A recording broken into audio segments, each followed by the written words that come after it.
ಪ್ರತಿಯೊಬ್ಬರು ಮನುಷ್ಯನಲ್ಲೂ ಎರಡು ಫೇಸ್ ಇರುತ್ತೆ. ಒಂದು ಈವಿಲ್, ಇನ್ನೊಂದು ಗಾಡ್. ಯಾರಾದ್ರೂ ಹೆಲ್ಪ್ ಮಾಡಿದ್ರೆ ದೇವ್ರ ತರ ಬಂದಾಗ್ರು ಹೆಲ್ಪ್ ಮಾಡ್ದ ಅಂತ ಹೇಳ್ತಾರೆ. ಅದೇ ಏನಾದ್ರೂ ಅನ್ಯಾಯ ಮಾಡಿದ್ರೆ ಅವನ್ನ ರಾಕ್ಷಸ ಅಂತ ಕರೀತಾರೆ. ಹಂಗೆ ಬಿಗ್ ಬಾಸ್ ಅಲ್ಲೂ ಅಷ್ಟೇ, ಸ್ಟಾರ್ಟಿಂಗ್ ಬಂದಾಗೆಲ್ಲ ಚೆನ್ನಾಗೇ ಇರುತ್ತೆ, ಆಮೇಲೆ ನಿಜವಾದ ಮುಖವಾಡ ಬಿಚ್ಚಿಡ್ತಾರೆ. ಕೆಲವರು ಸ್ಟ್ರಾಟಜಿಲಿ ಆಟ ಆಡ್ತಾರೆ, ಇನ್ ಕೆಲವರು ರಾಜ ರೋಷವಾಗಿ ಆಟ ಆಡ್ತಾರೆ. ಇದನ್ನೆಲ್ಲ ಸೂಕ್ಷ್ಮವಾಗಿ ಗಮನಿಸಿ ವೀಕೆಂಡ್ ಅಲ್ಲಿ ಕಿಚ್ಚ ಗ್ರಹಚಾರ ಬಿಡಿಸ್ತಾರೆ. ಇಲ್ಲಿ ಎಲ್ರು ಏನ್ ಅನ್ಕೊಂತಾರೆ ವೀಕ್ಷಕರು ಅಂತಂದ್ರೆ, ಕೆಲವರು ಇವನು ಲಾಯಲ್ ಆಗಿ ಆಡ್ತಾ ಇದ್ದಾನೆ ಅಂತ ಅನ್ಕೊಂತಾರೆ. ಕಾರ್ತಿಕ್ ಸಂಗೀತ ನೋಡಿದ್ರೆ Lavi dovey fair and lovely ಅಂತ ಹೇಳ್ತಾರೆ. ವಿನಯ್ ಮತ್ತೆ ನಮ್ರತಾ ನೋಡಿದ್ರೆ ಜೇಮ್ಸ್ ಬಾಂಡ್ ಪಿಕ್ಚರ್ ಅಲ್ಲಿ ಬರೋ ವಿಲನ್ ಗಳು ಅಂತ ಅನ್ಕೊಂತಾರೆ. ಇನ್ನೊಂದು ಖುಷಿ ಪಡುವ ವಿಚಾರ ಏನು ಅಂತಂದ್ರೆ, ಬಿಗ್ ಬಾಸ್ ಮನೆಯಲ್ಲಿ ಹೊಡೆದಾಡುವ ಹಾಗಿಲ್ಲ.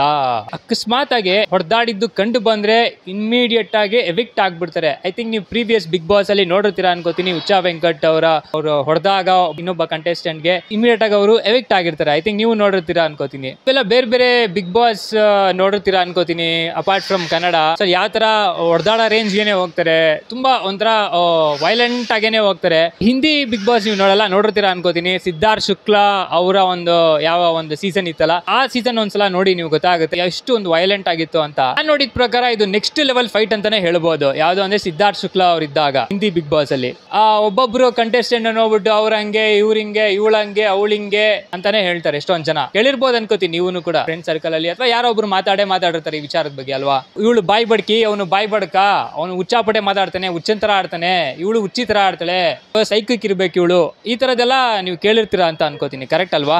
ಮೇನ್ ರೀಸನ್ ಏನಂದ್ರೆ ಆಟಿಟ್ಯೂಡ್ ಪ್ರಾಬ್ಲಮ್ ಆಗುತ್ತೆ. ಇವಳು ಹಂಗಂತೆ ಇವ್ನು ಹಿಂಗಂತೆ ಅಂತ ಎಲ್ಲಾರು ಒಂದೇನಂದ್ರೆ ನೋಡಿದ ತಕ್ಷಣ ಹೇಳ್ಬಿಡ್ಬೋದು ಆಟಿಟ್ಯೂಡ್ ಪ್ರಾಬ್ಲಮ್ ಇದೆ ಅಂತ ಹೇಳ್ಬೋದೇ ಹೊತ್ತು ವೈಯಕ್ತಿಕವಾಗಿ ಯಾರಿಗೂ ಟಾರ್ಗೆಟ್ ಮಾಡಕ್ ಆಗಲ್ಲ. ಹೀಗೆ ಅವ್ರ ರಿಯಲ್ ಲೈಫ್ ಅಲ್ಲೂ ಹಂಗೆ ಇರ್ತಾನ, ಅವ್ರ ಮೇಲೆ ಹಂಗೆ ಇರ್ತಾನ.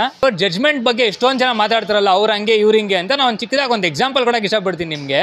ಕೆಲವ್ರು ಯಾರ್ಯಾರು ಈ ತರ ಕಾಮೆಂಟ್ ಮಾಡ್ತಾರೆ ಅವ್ರ ಬಗ್ಗೆ ಅಂತ ಜಸ್ಟ್ ಒಂದು ಜನರಲ್ ಆಗಿ ಹೇಳ್ತಾ ಇದೀನಿ. ಒಂದು ಡ್ಯಾನ್ಸ್ ಶೋ ಇರುತ್ತೆ ಅಂತ ಅನ್ಕೊಳ್ಳೋಣ. ಈ ಡ್ಯಾನ್ಸ್ ಶೋ ನಲ್ಲಿ ಒಂದಷ್ಟು ಜನ ಬಂದ್ಬಿಟ್ಟು ಡ್ಯಾನ್ಸ್ ಪರ್ಫಾರ್ಮೆನ್ಸ್ ಮಾಡ್ತಿರ್ತಾರೆ. ಅದನ್ನ ಜಡ್ಜ್ ಮಾಡೋರು ಯಾರು? ಡ್ಯಾನ್ಸ್ ಬಗ್ಗೆ ಪರಿಣಿತರು ಯಾರಿದ್ದಾರೆ ಮತ್ತೆ ಕಲಾಕಾರ ಯಾರಿದ್ದಾರೆ ಡ್ಯಾನ್ಸ್ ಬಗ್ಗೆ, ಅವರು ಜಡ್ಜ್ ಮಾಡ್ತಾರೆ. ಕರೆಕ್ಟ್ ಅಲ್ವಾ? ಹಂಗೇನೆ ಅವ್ನ್ ಸರಿ ಇಲ್ಲ ಇವ್ನ್ ಸರಿ ಇಲ್ಲ ಅಂತ ಎಷ್ಟೊಂದ್ ಜನ ಹೇಳ್ತಾರಲ್ವಾ. ಫಸ್ಟ್ ಆಫ್ ಆಲ್ ಯಾರು ಆತರ ಹೇಳ್ತಾರೋ ಅವನೇ ಸರಿ ಇರಲ್ಲ. ಅವ್ನ್ ಗಂಡು ಇವ್ನ್ ಗಂಡು ಅಂತ ಹೇಳ್ತಾರೆ, ಅವನೇ ದೊಡ್ಡ ಆಗಿರ್ತಾನೆ. ಆ ತರದ ಲೆಕ್ಕದ ಪ್ರಕಾರ ಹೇಳೋದಾದ್ರೆ ಇನ್ನೊಬ್ಬರನ್ನ ಕಚಡ ಅಂತ ಹೇಳೋರೇನೆ ದೊಡ್ಡ ಕಚಡ ಆಗಿರ್ತಾರೆ. ಇವಾಗ ವಿನಯ್ ಅವ್ರ ಆಟಿಟ್ಯೂಡ್ ನೋಡ್ಬಿಟ್ಟು ಅವರು ಆರೋಗೆನ್ಸ್ ಆಗಿದ್ದಾರೆ, ಅವ್ರ ಆರೋಗೆನ್ಸ್ ಸ್ವಲ್ಪ ಕಮ್ಮಿ ಮಾಡ್ಕೊಬೇಕು ಅಂದ್ರೆ ಓಕೆ ಸಂತೋಷ. ಅಥವಾ ಕಾರ್ತಿಕ್ ಆಗ್ಲಿ ಯಾವ್ದೇ ಒಬ್ಬ ಕಂಟೆಸ್ಟೆಂಟ್ ಬಗ್ಗೆನೇ ಆಗ್ಲಿ ಅವ್ನ ಆಟಿಟ್ಯೂಡ್ ಪ್ರಾಬ್ಲಮ್ ಇದೆ, ಅವ್ನು ಸರಿಯಾಗಿ ಆಡ್ತಿಲ್ಲ ಅಂತ ಹೇಳ್ಬೋದು. ಅದು ಬಿಟ್ಬಿಟ್ಟೆ ಅವ್ನ್ ಲುಚ್ಚ, ಅವ್ನ್ ಸರಿ ಇಲ್ಲ, ಅವ್ನ್ಗೆ ಯಾಕಾರು ಬಿಗ್ ಬಾಸ್ ಮನೆಗೆ ಸೇರ್ಸಿದ್ರು, ಅವ್ನ್ ಯಾರ ಅವಕಾಶ ಕೊಟ್ಟಿದ್ದ ಅವ್ನ್ಗೆ ಬಿಗ್ ಬಾಸ್ ಮನೆಗೆ, ಸರಿ ಇಲ್ಲ ಸರಿಯಾಗಿ ಆಡಲ್ಲ ಅಂತ ಇಲ್ಲಿ ಮಾತಾಡೋದು ಸುಲಭ. ಯಾರೇ ಆಗ್ಲಿ ಅಥವಾ ಕ್ಯಾಮ್ರಾ ಹಿಂದೆ ಆಗ್ಲಿ ಕ್ಯಾಮ್ರಾ ಮುಂದೆ ಆಗ್ಲಿ ಸರಿ ಇಲ್ಲ ಅವನೇ ನಾಡ, ನಾನು ಇದ್ರೆ ಸಖತ್ತಾಗಿ ಆಡ್ತಿದ್ದೆ ಗೊತ್ತಾ, ನಾನು ಹಂಗ್ ಫೈಟ್ ಮಾಡ್ಬಿಡ್ತಾ ಇದ್ದೆ, ವಿನಯ್ ಒಂಥರ ಹೆಂಗ್ ಹಂಗಿದ್ದಾನೆ, ನಾನು ಅವನಿಗಿನ್ನ ಕತ್ತರ್ನಾಕು ಗೊತ್ತಾ, ಇಲ್ಲಿ ಹೇಳ ಸುಲಭ. ಅಲ್ಲಿ ಕ್ವಶನ್ ಮಾರ್ಕ್ ಆಗಿರುತ್ತೆ. ಈಗ ಎಲ್ರಿಗೂ ಒಂದು ಆಸೆ ಇದ್ದೇ ಇರುತ್ತೆ, ಯಾರಾದ್ರೂ ಒಬ್ರು ಗೆಲ್ಲೇಬೇಕು ಅಂತ.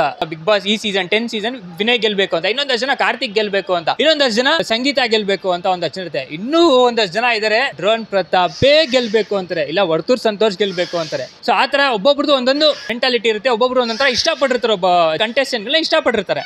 ಅವ್ರವ್ರ ಪರ್ಫಾರ್ಮೆನ್ಸ್ ಅವ್ರವ್ರು ಯಾವ ತರ ಪ್ರೆಸೆಂಟ್ ಮಾಡ್ಕೋಬೇಕೋ ಪ್ರೆಸೆಂಟ್ ಮಾಡ್ತಿರ್ತಾರೆ. ಈಗ ಫಾರ್ ಎಕ್ಸಾಂಪಲ್ ಇವಾಗೆಲ್ಲ ಸ್ಕೂಲ್ಗೆ ಹೋಗ್ತಾರೆ, ಸ್ಕೂಲು ಕಾಲೇಜ್ ಎಲ್ಲ ಹೋಗ್ತಾರೆ, ಯಾರೋ ಒಬ್ಬ ಫಸ್ಟ್ ರ್ಯಾಂಕ್ ತೆಗ್ದಿರ್ತಾರೆ ಅಂತ ಅನ್ಕೊಳ್ಳೋಣ. ಅವ್ನು ಜಾಸ್ತಿ ಫೋಕಸ್ ಮಾಡಿರ್ತಾನೆ, ಕಾನ್ಸಂಟ್ರೇಟ್ ಮಾಡಿರ್ತಾನೆ, ಓದೋ ವಿಚಾರದಲ್ಲಿ ಕಾನ್ಸಂಟ್ರೇಟ್ ಮಾಡೋದ್ರಿಂದ ಅವನು ಫಸ್ಟ್ ರ್ಯಾಂಕ್ ಬಂದಿರ್ತಾನೆ. ಮಿಗ್ದವರೆಲ್ಲ ಹಂಗಂದ್ರೆ ಯಾರು ಓದೇ ಇರಲ್ವಾ, ಅವ್ರವ್ರು ಓದಿರ್ತಾರೆ, ತಕ್ಕ ಮಟ್ಟಿಗೆ ಓದಿರ್ತಾರೆ. ಕರೆಕ್ಟ್ ಅಲ್ವಾ? ಎಷ್ಟು ಬೇಕೋ ಅಷ್ಟು ಓದಿರ್ತಾರೆ, ಇನ್ನೂ ಹೆಚ್ಚಾಗಿ ಓದಿರ್ಬೇಕಾಗಿತ್ತು ಅಂತ ಆ ತರ ಹೇಳ್ಬೋದು. ಅದಕ್ಕೆ ಆ ವ್ಯಕ್ತಿಗೆ ಕ್ರೆಡಿಟ್ ಸಿಕ್ಕಿರುತ್ತೆ.